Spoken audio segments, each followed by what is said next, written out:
歡迎收睇建設銀行亞洲嘅投資分析短片。近排個市況咧都因應關稅消息而波動。咁今日咧，我哋同基金公司法巴資產管理嘅 Ken 咧一齊傾傾咧，就係多元資產嘅策略部署。Ken 你好啊 ，Stella 你好，大家好啊！2025年咧市場咧波動持續上升，單靠傳統嘅資產配置咧好難應對當前嘅挑戰。法國巴黎資產管理咧認為咧，從資產選擇啦、策略嘅運用到區域嘅配置咧，睇咗需要一個咧比較靈活調配同埋應對當前嘅多元解決方案。自從特朗普上任之後咧，佢嘅支持率都持續下滑啦。咁2026年咧，佢哋亦都要面對就係中期選舉嘅壓力嘅。咁可以見到就係美國政策都深受政治週期嘅影響，未必咧可以承受到經濟下行去到出年添嘅。咁面對美國政策咁搖擺不定啦，法國巴黎銀行嘅投資團隊啦，對於美國嘅前景嘅睇法係點啊？嗱，多年嚟咧，美國一直咧都為全球提供秩序同保護啦。但係而家嚟講，開始睇到咧近期政策嘅多變，同埋呢一啲不確定因素同埋短期嘅雜音。而且深層次嘅結構變化嚟講咧，我哋而家開始覺得處於一個轉捩點嘅。嗱，事實上嚟講咧，我哋正見證美國政策結構性嘅轉變。疫情過後咧，美國貨幣同埋財政政策咧同一時間大幅寬鬆，但係呢種情況咧好難持續嘅。嗱，最終嚟講咧，需要某程度上咧有財政嘅節約同埋穩健嘅原則出現。嗱，同時間嚟講，收入咧同財富咧不均咧冇辦法咧忽視嘅社會問題咧都慢慢出現緊嘅。嗱，此外嚟講咧，特朗普政府咧同埋好多嘅行業對國家嘅利益方面咧具有戰略嘅意義，有助保護咧美國本土嘅生產。嗱，因此可能咧對咧呢啲領域方面咧徵收高嘅關稅，從而咧削弱咗進口商咧嘅商品方面嘅競爭力嘅。特朗普政府咧嘅目標係重振美國鋼鐵同埋製藥等行業嘅製造實力啦，試圖咧係扭轉美國工業生產過去20年停滯不前嘅局面。儘管服務行業同埋高科技嘅製造業蓬勃發展，帶動美國經濟咧持續增長，但係政府認為咧關鍵領域缺乏咧本土產能，並唔符合美國咧長期嘅戰略利益嘅。美國同世界各地嘅關係可能出現微妙嘅變化，種種美國國內嘅問題，加上漫長嘅貿易戰咧，當動盪不安同埋不確定嘅已經成為新嘅常態啦。喺投資方面，我哋認為冷靜咁處理，唔係一味咧激進嘅行動。我哋認為嚟講咧，靈活配置多元嘅資產咧，成為面對風浪重要一環嚟嘅。Ken，過去10年間啦，咁美股嘅表現咧都係好出色啦，尤其是過去2年啦，都係一個大牛市，唔少投資者咧都會揸住大量嘅美國資產。咁但係問題就係咧，太擠擁嘅交易咧，反而會引嚟資金外流嘅風險。嗱，過去一排咧，美國就快變成新興市場，美元唔再係儲備貨幣，資金大量外流咧，呢啲咁浮誇啦，亦都搶眼球嘅新聞標題咧，都係充斥住嘅。咁究竟而家係咪分散美元敞口嘅好時機咧？我哋覺得係嘅。嗱，面對咧宏觀形勢嘅緊張啦，市場已經開始下調咧各大股市企業盈利預測啦。投資者面對咧增強防禦能力、減持風險性資產配置咧，已經做咗呢方面嘅安排。嗱，作為專業投資者咧，應該避免被市場嘅情緒所牽動，而且咧貫徹紀律，喺市場咧極度悲觀嘅時候咧，尋找入市機會。嗱，例如啦，當美國金融股同部分中國股票等嘅政策支持底下咧出現變化，呢個好嘅入市時機嚟嘅。嗱，此外嚟講咧，澳元啦、紐元等嘅貨幣啦，前景相當吸引。嗱，自從2007年到2008年全球金融危機以嚟咧，黃金一直被視為咧抵禦各種風險嘅對沖工具。喺過去2年裏邊咧，我一直睇好咧貴金屬嘅前景。喺民粹主義盛行同埋各國財赤嚴重底下咧，究竟咩資產先能夠真正安全呢？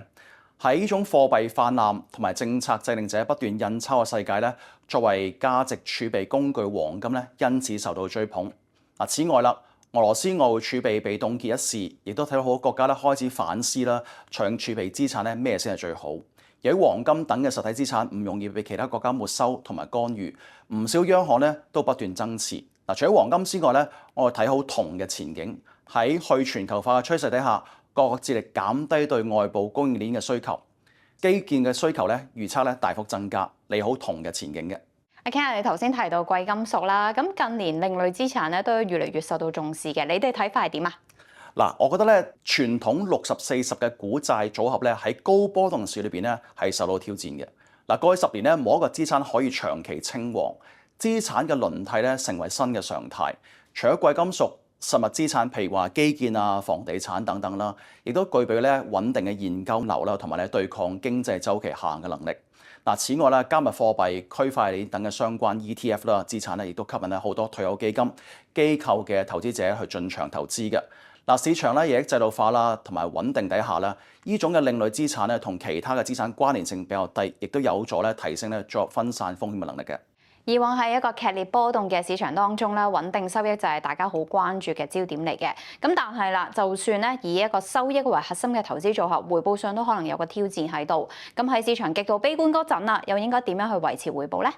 嗱，今年咧高息股咧個資產咧波動咧不斷加劇，債券價格咧亦都受到政策嘅影響啦，不斷嘅波動嘅。嗱，單靠收益率咧好難支持咧穩定嘅回報。嗱，過去被視為呢啲穩定嘅股債配置咧，隨着資產之間嘅相關性不斷提升咧，分散風險嘅能力明顯下降緊嘅。嗱，市場關注嘅焦點已經從股債配置咧轉為點喺波動嘅時候咧能夠積極應對、積極面對方面嘅情況。喺穩定嘅收益不斷依賴單一收益嘅來源底下咧，我哋認為咧能夠有策略嘅設計嘅前瞻方案同埋平衡嘅方案咧係相當重要嘅。嗱，我哋嘅收益嚟自咧多元化，嗱包括自然嘅現金流啦，譬如話股息啦、債息啦、租金等等嘅利息。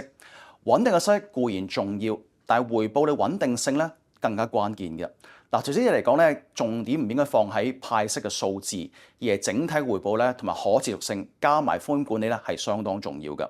嗱，所以具韌性嘅多元資產投資組合咧係變得更加緊要。嗱，我會以咧三個英文字 GOD 咧作為總結，點樣定製一個韌性嘅多元資產投資組合嘅。嗱，首先 G 咧係 Go Everywhere，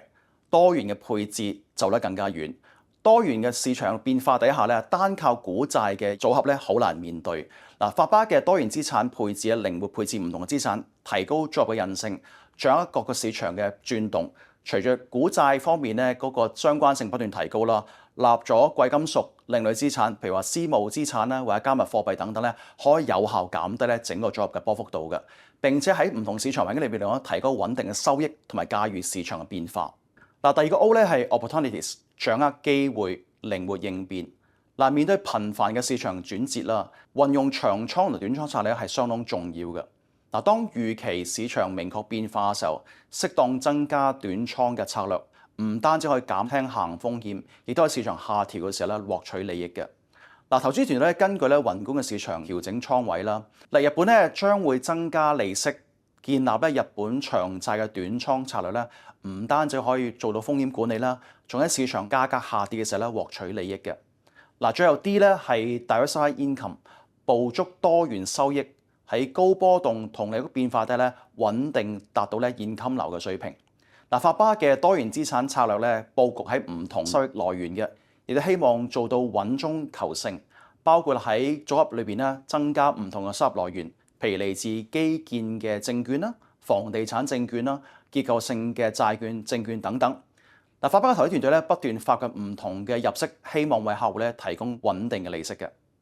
咁當市場進入結構重塑時代，投資者更加需要一套可以穿越到週期、靈活調整嘅資產配置架構，穩健同埋靈活並存，正正就係法巴多元資產策略嘅核心價值。多謝晒 Ken 嘅分享嘅，拜拜。